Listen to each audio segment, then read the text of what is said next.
Joining us for more on this is Outer CEO Wayne Duvenage. Good evening, Mr. Duvenage. Thank you very much for joining us on The Full View.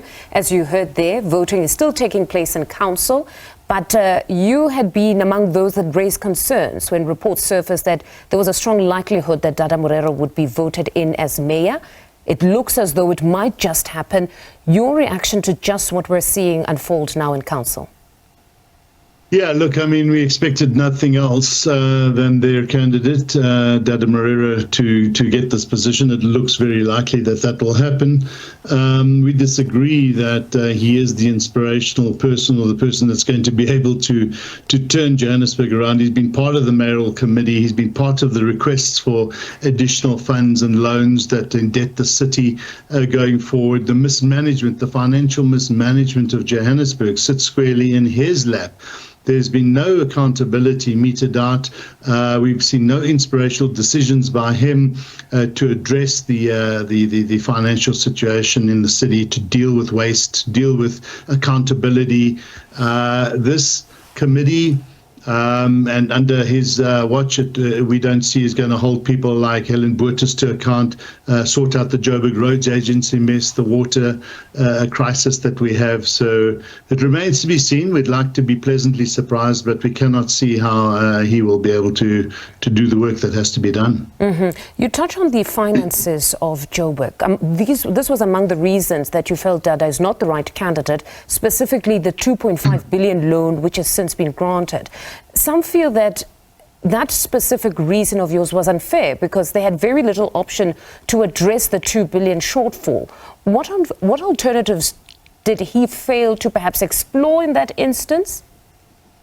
Well, firstly, he never demonstrated to us, the public, that he went in search of savings in the city's expenditure. There's a lot of maladministration and wasteful expenditure that is taking place in the city. We never saw any efforts to deal with that, to deal with or introduce a zero-based budgeting process, to tackle some of the contracts and agreements that they've got in place that probably need reviewing. We haven't seen any of that type of behavior. That's what you need from a financial manager who's very astute in the financial hygiene, or should be, in a city that is broke.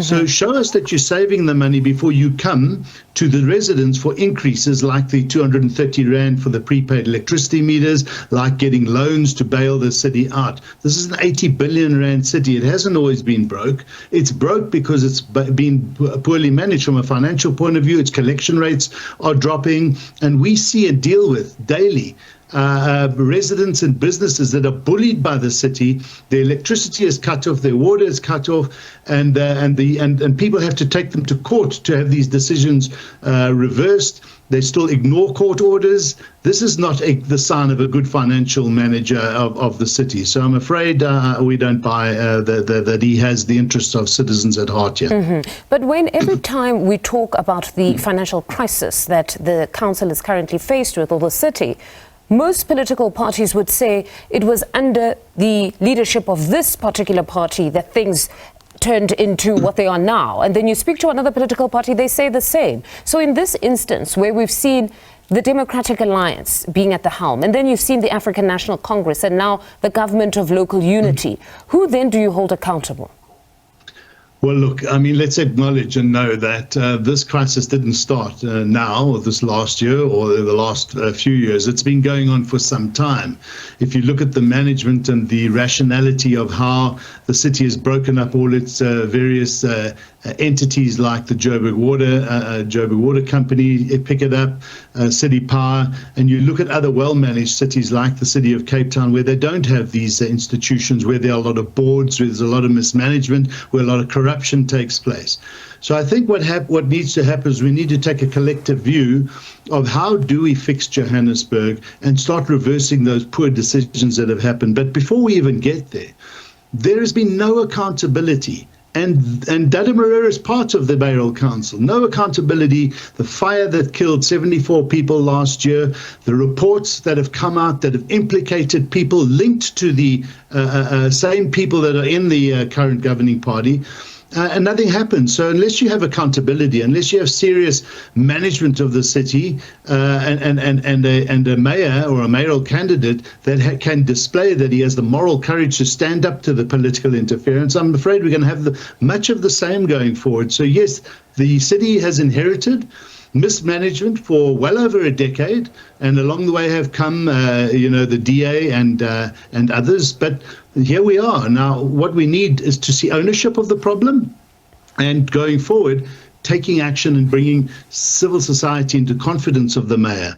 We haven't seen that, and I don't know if we're going to get that, but as I said, hopefully Dada Moreira is going to surprise us. Maybe he's going to engage with civil society. Maybe he's going to start listening, because we've got solutions as well, but they keep closing the door. They think they know how to run the city without the help of its citizens, and I'm afraid we're going to go backwards if that's their attitude. Let's hope whoever is the new mayor will extend that invitation to Outer to sit at the table and just give them suggestions on how they can better run the city. Thank you very much, Wayne, for joining us this evening. That was Wayne Duvenage, CEO of Outer, just speaking to us ahead of that announcement of who will become Joburg's new mayor.